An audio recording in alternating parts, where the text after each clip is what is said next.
या चक्षुर्मीलितं येन तस्मै श्रीगुरवे नमः। श्रीचैतन्यमनोभीष्टं स्थापितं येन भूतले स्वयं रूपकदा मह्यं ददाति स्वपदान्तिकम्। वन्देऽहं श्रीगुरुश्रीयुतपदकमलं श्रीगुरून् वैष्णवांश्च श्रीरूपं साग्रजातं सहगणरघुनाथान्वितं तं सजीवं साद्वैतं सावधूतं परिजनसहितं कृष्णचैतन्यदेवं श्री राधा कृष्ण पादान् सकगण ललिता श्री विशाखान्वितांश्च। हे कृष्णा करुणा सिंधु दीनबंधु जगत्पते गोपेश गोपिका कांत राधा कांत नमोस्तुते। तप्त कांचन गौरांगी राधे वृंदावनेश्वरी वृषभानुसूते देवी प्रणमामि हरिप्रिये। वाञ्छाकल्पतरुभ्यश्च कृपा सिन्धुभ्यैव च पतितानां पावनेभ्यो वैष्णवेभ्यो नमो नमः। श्री कृष्ण चैतन्य प्रभो नित्यानंद श्री अद्वैत गदाधर शिवासादि गौर भक्त वृंदा।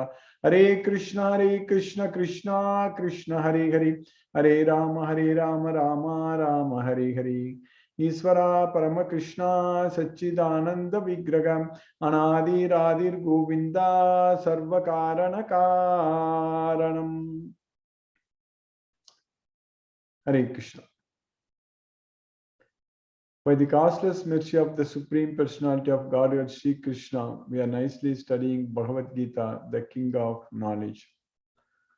So in Bhagavad Gita, Krishna is teaching us the different types of yajnas, or the different types of yajna, dana, tapa, karmas, tyagas, basically different types of tyagas. So tyaga means giving up the attachment to the results. That means renouncing the results. That's what tyaga means. Whereas sannyasa means giving up the actions themselves, so not performing the actions. So that's what is called sannyasa. So Krishna is teaching in the 5th chapter that sannyasastu mahabaho dukkhamaptum ayogataga. Ayogataga. Ayogataga means one who is not performing yoga. That means one who is not acting. That's what ayogataga. Yogataga means one who is performing yoga. Ayogataga means one who is not performing yoga. So sannyasastu mahabaho. So when a person is renouncing the activities, sannyasastu mahabaho, dukkam aptum ayogataga. Whereas when a person is yogataga, that means yoga yukto. Yogataga means yoga yukto. Yoga yukto munir brahma nachirena digachati. So when a person is able to perform the duties, perform the activities without any attachment to the results, that means by giving up the attachment to the results. So that is also known as tyaga. That's what in the 18th chapter we are studying that as tyaga. So that means performing the activity but giving up the attachment to the results. So that's why yoga yukto munir. So munir means a sage who is actually able to perform all the activities without any attachment to the results. That's what is called munir. Even Krishna has given the definition of muni also in the 2nd chapter. In the sloka number 56, Krishna is teaching us that dukkeshu anudvigna manaha sukeshu vigatas pragaga mitaraga bayakrodaga stitadir muniruchyate. So dukkeshu anudvigna managa, one who is not disturbed in mind. Anudvigna manaha means one who is not disturbed in mind. Dukkeshu, when there is distress. So when there is distress, one who is not disturbed in mind. Dukkeshu anudvigna manaha. Sukeshu vigata spriha.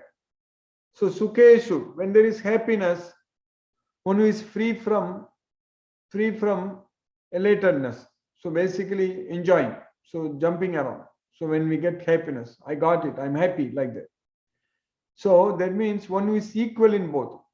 So that's what dukkeshu anudvigna managa sukeshu vigataspriga. What does that mean? That means that person is free from attachment, fear, and anger. Yoga, there is vita, raga, bhaya, krodha. So that's what is known as Muni. So Stitadir Muniruchate. So he is known as Munir. So a sage who is not disturbed in mind when there is distress, nor elated when there is happiness, and who is free from attachment, fear, and anger. So he is said to be a sage of steady mind. So that's what Sitadir, steady mind. So Sitadir Uchchati. Sitadir Munir Uchchati. So also in the 14th chapter, first sloka also, Krishna is teaching us that Parambhuyaga Pravakshami Jnananam Jnanamuttamam Yajnatva Munayaga Sarve Param Siddhin Ito. So there also Krishna is using the word Munir, Munayaga. There is Parambhuyaga Pravakshami Jnananam Jnanamuttamam. So I'm explaining again the topmost confidential knowledge of the best in all knowledges. That's what Jnananam Jnanam Uttamam. Yajnatva Munayaga Sarve Param Siddhi Mito Gatar. So just by knowing this knowledge, this ultimate knowledge, Jnananam Jnanam Uttamam, the topmost knowledge of all knowledge, Jnananam, of all the knowledge, the best knowledge, the ultimate knowledge, Jnananam Jnanam Uttamam. So, Parambhuyaga Pravakshami Jnananam Jnanam Uttamam Yajnatva Munayaga Sarve Param Siddhi Mithogata. By knowing this knowledge, many sages in the past have attained perfection, Param Siddhi. So, the supreme perfection they have achieved, they have attained. So, that's what Munir. Munir means a sage of steady mind. When we get this Bhagavad Gita knowledge, when we are not affected by the results of activities, so at that point of time, we are known as Munir. So if we are able to reach that status of not getting affected by anything in this material world, so that means we are going to act. It doesn't mean that we are not going to act. We are going to sit idle. It doesn't mean that we are going to sit idle.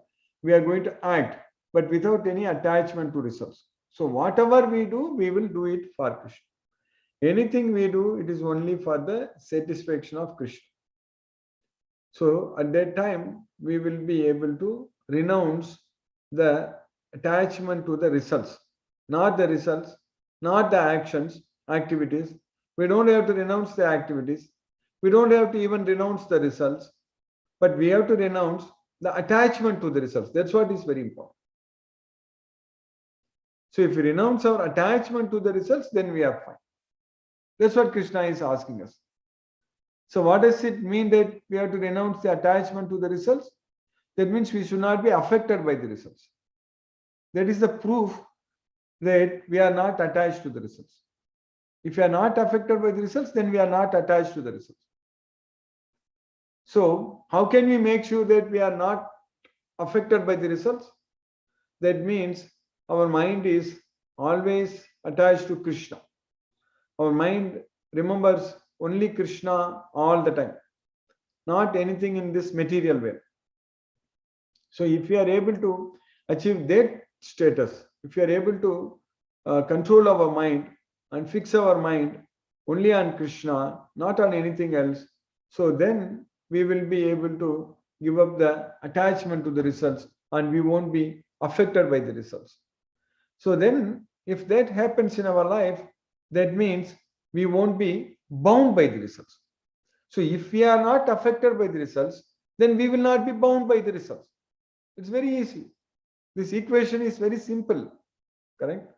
No attachment to the results is equal to no bondage by the results. That's it. No bondage to this material world. So if there is any attachment to the results, that means there is bondage to the world. That means the results are going to bind us.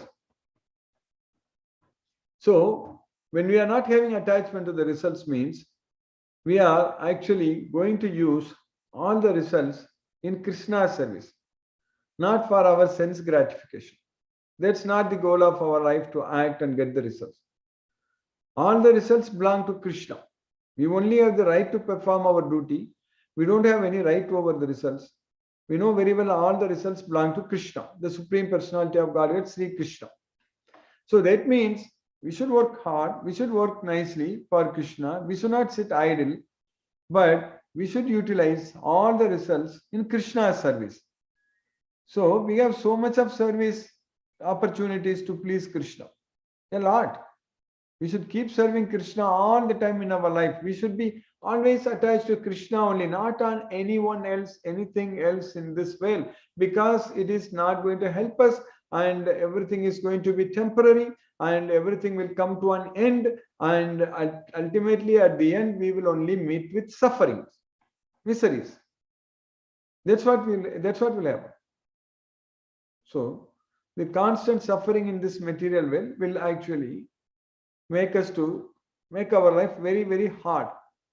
So just with this Bhagavad Gita knowledge, we are able to make our life very, very easy. By able to remember ourselves Krishna, memorize these slokas, understand the meaning of each and every word. There's so many things Krishna is teaching us in Bhagavad Gita.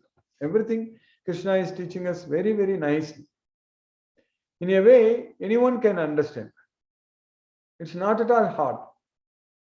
When you go to schools and colleges, when we study complex subjects, it's really very hard for people. For many people, mathematics is a hard subject.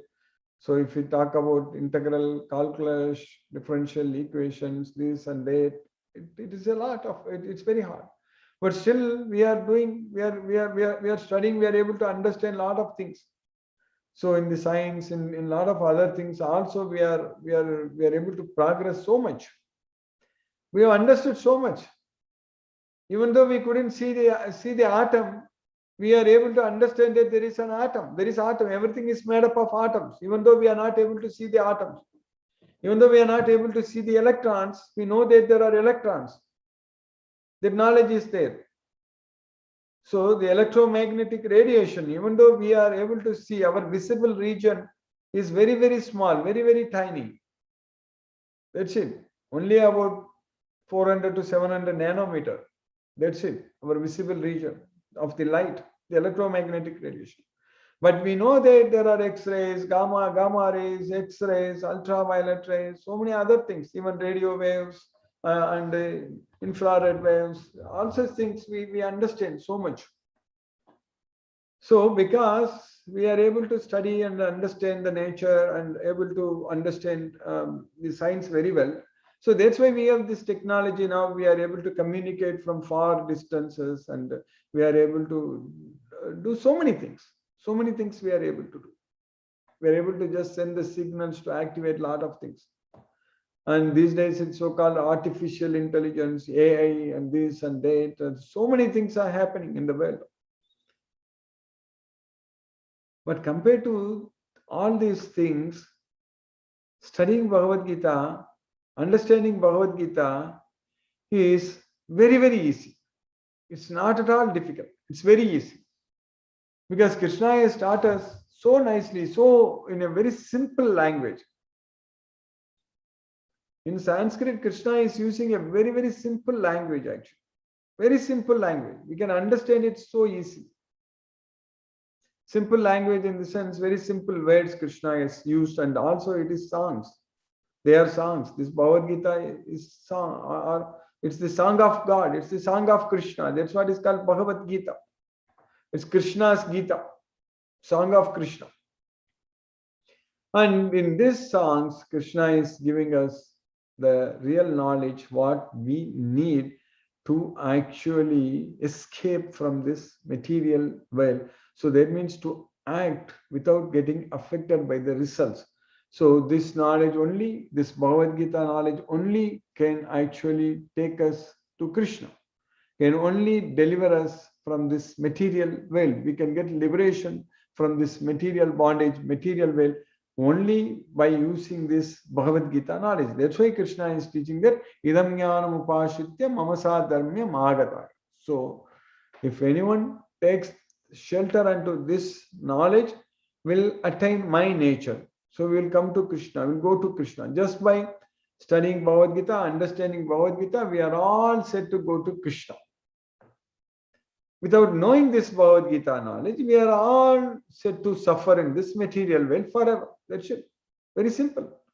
Very easy to understand. If you have Bhagavad Gita knowledge, if you understand Krishna is the Supreme Personality of Godhead, if you are able to chant Hare Krishna and be happy and control our mind, and if you are able to do each and every activity only for Krishna's satisfaction, then we are all set to get freed from this material bondage and go to Krishna's well and enjoy there forever. But if we don't have this Bhagavad Gita knowledge, and if we act whimsically on our own, based on our own desires, under the control of the modes of nature, and fully ignorant, not having this Bhagavad Gita knowledge, we are all set to come back and struggle and suffer here in this material world forever until we get this Bhagavad Gita knowledge. This is what is going to happen. It's period. It's very well understood from Bhagavad Gita. Because only this Bhagavad Gita can deliver us. This knowledge, Bhagavad Gita knowledge only can free us from this material bondage. That's why it's very, very important for each and every soul to completely understand this Bhagavad Gita and apply this knowledge in our life. Time is running out. Time is Krishna. And we have to make very, very fast progress. In business world, they come up with projects and they put very, very severe, very, very hard deadlines to finish the projects, and they work hard day and night and things like that. They do all the things. So like that, we have to commit ourselves in following Krishna's instructions very sincerely and without wasting any time, and fully focusing on Bhagavad Gita and doing everything for Krishna, only for pleasing Krishna. So because when the time is ripe, when the opportunities are knocking our doors, we should not actually lose this. We should not miss this opportunity. We should make as much progress as possible and get ourselves to Krishna. That's it. That's what we need to do. Otherwise, Maya is very powerful and very strong, and we get attached to this material world, then we will keep coming back to this world and struggle and suffer here forever. We don't want such things to happen in our life.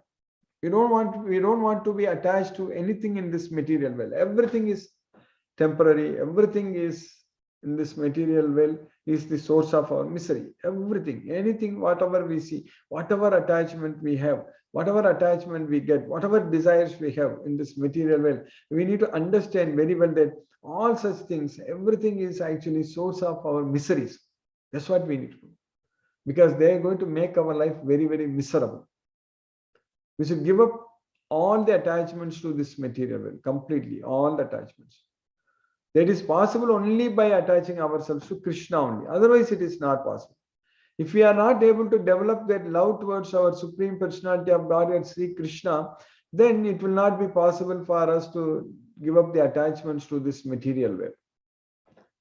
So, by studying this Bhagavad Gita constantly, by understanding all this knowledge fully, we will be able to develop that kind of consciousness, Krishna consciousness. That's what is very important. We'll be able to go to Krishna. That's what we are doing. So in this Bhagavad Gita, in the 18th chapter, we finished 8 slokas, and Krishna is actually teaching us the Tyaga in the 3 modes of material nature. So we already studied about the Tyaga in the mode of ignorance, then the Tyaga in the mode of passion.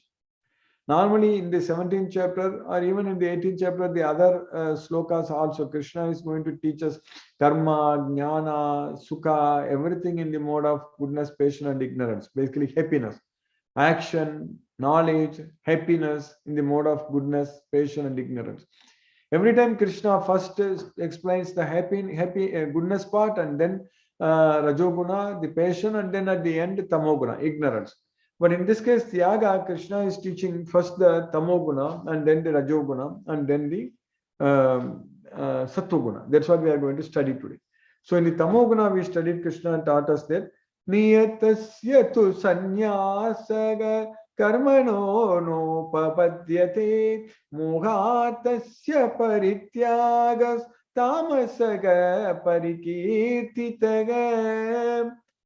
So the prescribed duties should never be renounced. If anyone renounces the prescribed duties, so that means that kind of renunciation, that tyaga is in the mode of ignorance. The prescribed duties, niyatasyatu, that karma and karmano, sanyasaga.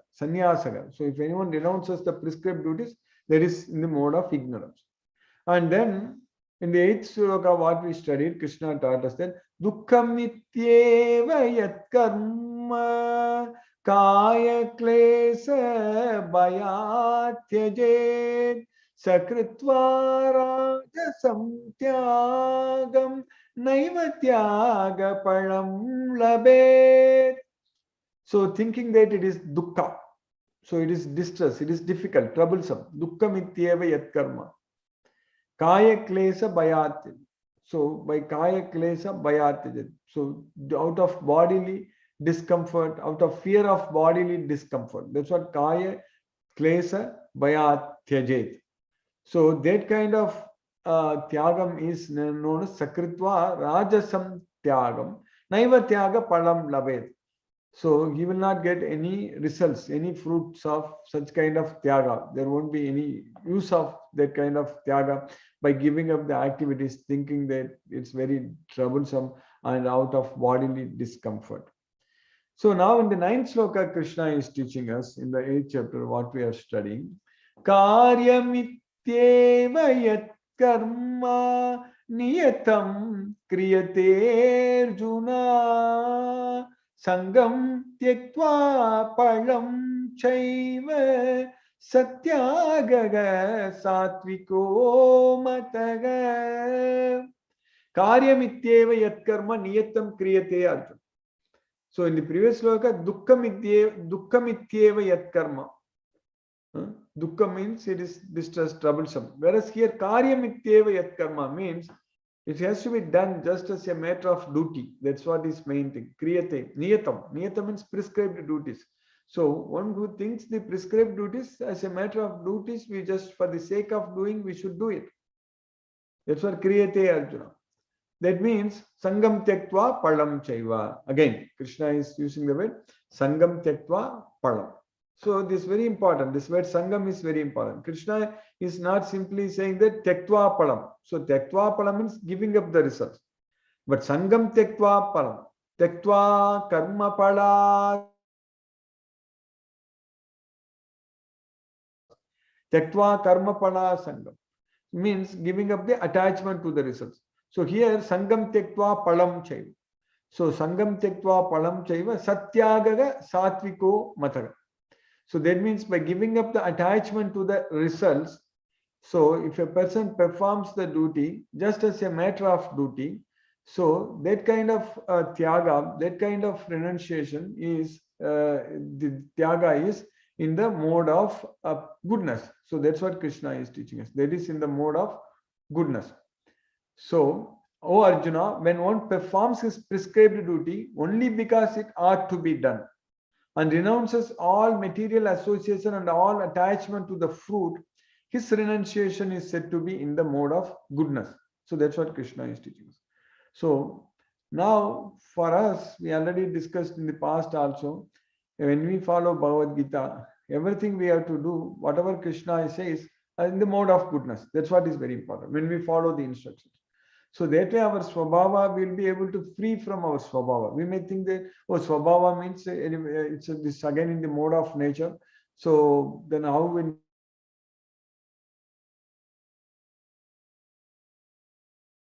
do all the activities for Krishna, that's what is very important. So karyamityeva yat karma means we are doing it for Krishna. Anything we do, we are doing it only for Krishna. So then at that point of time, automatically we are freed from the modes of nature. So by Krishna's causeless mercy, we have successfully finished 9 slokas in the 18th chapter. So we will continue to study again tomorrow. Now let us chant Hare Krishna Mahamantra and focus our mind on the transcendental sound vibration. That's what is very, very important. Hare Krishna. Namo Vishnupadaya Krishna Prashtaya Bhutale Srimate Radhanath Swami Niti Namini